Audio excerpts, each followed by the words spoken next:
गुजरात के अहमदाबाद शहर से मैं वैद्य राजेश ठक्कर बोल रहा हूँ। निसर्ग आयुर्वेद हॉस्पिटल एवं रिसर्च प्राइवेट लिमिटेड ये हमारी कंपनी है। उसमें मैं चीफ आयुर्वेद फिजिशियन एवं मैनेजिंग डायरेक्टर के पद पे अभी अपनी जिम्मेवारी वहन कर रहा हूँ। हमने कुछ समय पहले एक critical and emergency management through Ayurveda इस विषय के ऊपर एक कार्यक्रम प्राणाभिसर संस्था के साथ में मिलकर हमने लॉन्च किया था। वो जबरदस्त सफल हुआ था। तभी से मांग उठ रही थी कि हमारा जो दूसरा विषय है, हमारी जो दूसरी एक्सपर्टाइज है वो गर्भ संस्कार और वंध्यत्व के ऊपर है। तो उसी के ऊपर तभी से डिमांड हो रही थी कि एक दूसरा कार्यक्रम हम लॉन्च करें। तो हम अभी इस बार लेके आए हैं अप्रजाम से सुप्रजाम। तो प्राणाभिसर और निसर्ग आयुर्वेद हॉस्पिटल ये दोनों मिलके आपके सामने एक नया कार्यक्रम लेके प्रस्तुत हो रहे हैं, अप्रजाम से सुप्रजाम। अप्रजाम यानी कि वंध्यत्व, जिनको बच्चा नहीं है, संतान नहीं है, और सुप्रजा श्रेष्ठ संतति प्राप्ति के लिए जो गर्भ संस्कार का आयुर्वेद में वर्णन है, तो उसके बारे में हम बातचीत करेंगे। तो दो एस्पेक्ट है, दोनों के बारे में हम थोड़ा डिटेल में जाते हैं। वंध्यत्व से आज के जमाने में देखो तो 20 से 22% दंपति सदा के लिए हमेशा वंध्यत्व से पीड़ित रहते हैं। बहुत सारे ऐसे कठिन व्याधियां हैं कि जो दंपति को ये बाधारूप बन सकते हैं, कि जैसे पीसीओडी है, गर्भाशय में कोई फाइब्रोड वगैरह है, हार्मोन इम्बैलेंस है, डिले मेंस्ट्रुएशन है, या फिर फैलोपियन ट्यूब ब्लॉक है, और ऐसी कठिन से कठिन परिस्थितियां ऐसी है कि लो एएमएच है, एंटी मुलेरियन हार्मोन है, कि वो कम हो गया है। तो वो स्त्री अंडा जो बना रही है वो एकदम लो क्वालिटी का है, तो उसमें टेस्ट ट्यूब बेबी भी नहीं हो सकता। ऐसी बहुत सारी सिचुएशन है, एंडोमेट्रियोसिस है। तो ये कठिन व्याधियों में अगर संतान प्राप्ति नहीं होगी तो दंपति संतान से रहित रहता है। तो यहाँ पे आयुर्वेद कार्य कर सकता है। और सामान्य परिस्थिति जहाँ होती है कि वंध्यत्व के सामान्य कारण है, तो वहां पे भी आयुर्वेद बहुत अच्छा परिणाम दे सकता है। तो इसमें हमने जो कोर्स डिजाइन किया है उसमें हम पुरुष और स्त्री वंध्यत्व में उपस्थ शरीर यानी कि एनाटॉमी और फिजियोलॉजी, जो पुरुष के जो है male and female genital organ, उसकी फिजियोलॉजी और एनाटॉमी के बारे में बातचीत करेंगे। आयुर्वेद में वंध्यत्व क्या है, शुक्र विज्ञानियम क्या है, क्लैब्य क्या है, शुक्र दुष्टि क्या है, शुक्र वह स्रोतस का उल्लेख क्या है।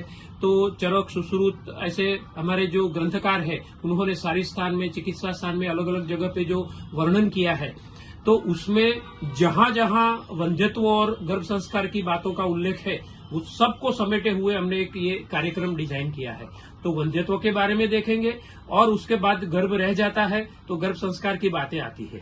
तो वंध्यत्व के पेशेंट तो रहेंगे, लेकिन कुछ दंपति ऐसे भी होते हैं कि जिनको कोई रोगग्रस्त अवस्था नहीं है, फिर भी वो श्रेष्ठ संतान प्राप्ति हेतु गर्भ संस्कार करवाना चाहते हैं। तो यहाँ गर्भ संस्कार की बात करेंगे। तो उसमें सबसे पहले देखने जाए तो 16 संस्कारों में से 3 संस्कार जो होते हैं, गर्भाधान संस्कार, कुसुमन संस्कार और सीमंतनवन, ये 3 है वो माता के ऊपर किए जाते हैं। तो उसी में आयुर्वेद का बहुत प्रभाव है। आजकल समाज में बेबी शावर और दूसरा सब है, ये प्रचलन में आया है, लेकिन गर्भाधान और कुसुमन कहीं समाज में प्रचलित नहीं है। जातकर्म संस्कार जैसे 3 संस्कार जो माता के गर्भ में हो गया और उसके बाद में बच्चे का जन्म हुआ, तो बच्चे के जन्म के समय क्या करना है तो हम सब कुछ भूल चुके हैं।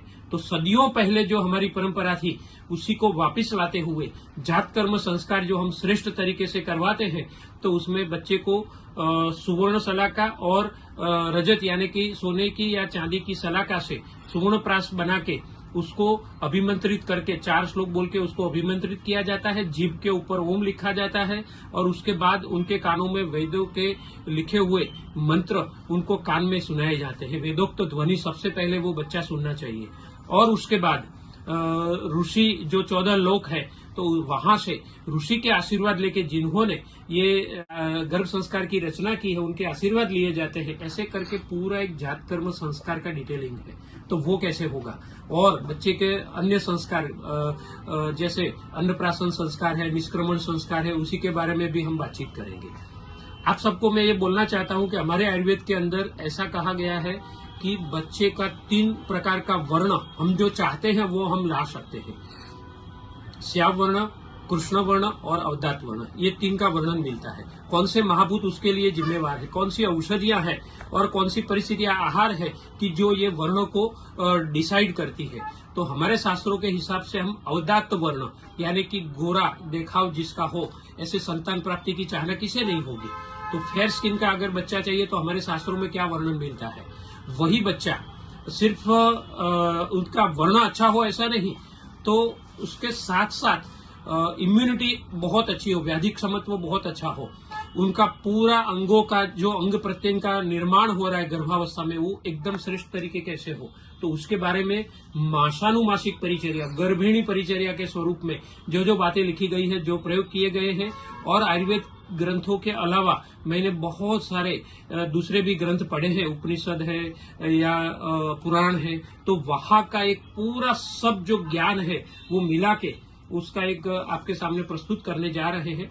हम सदियों से सुन रहे हैं कि अभिमन्यु का जन्म गर्भावस्था में उनको ज्ञान देके किया गया था और वहां इसीलिए वो एकदम पराक्रमी और वीर था। भक्त प्रहलाद है जो जिसके पिता हिरण्यकश्यप वो असुरी वृत्ति के थे, लेकिन फिर भी वो प्रहलाद है दैवी गुणों वाला संतान कैसे हुआ। तो नारद जी ने अपने आश्रम में रख के उनको जो विष्णु भगवान का जाप करवा के गाय का दूध घी वगैरह का पान करवा के सात्विक वातावरण बना के जो उनका पालन किया गया था, उसी की वजह से उसमें दैवी संतान जो है वो उसके गुण प्राप्त हुए थे। बहुत सारे ऐसे उदाहरण हमारे भारतीय वाङ्मय में मिलते हैं, तो उसके बारे में भी हम बातचीत करेंगे। तो ऐसे सब मिला के वंध्यत्व और गर्भ संस्कार का ये 15 दिन और 10 दिन, ऐसे कुल मिला के 25 दिनों का एक कार्यक्रम हम आपके सामने प्रस्तुत करने जा रहे हैं। और ये जो है आपके जीवन में बहुत अच्छा बदलाव ला सकती है। आपको स्पेस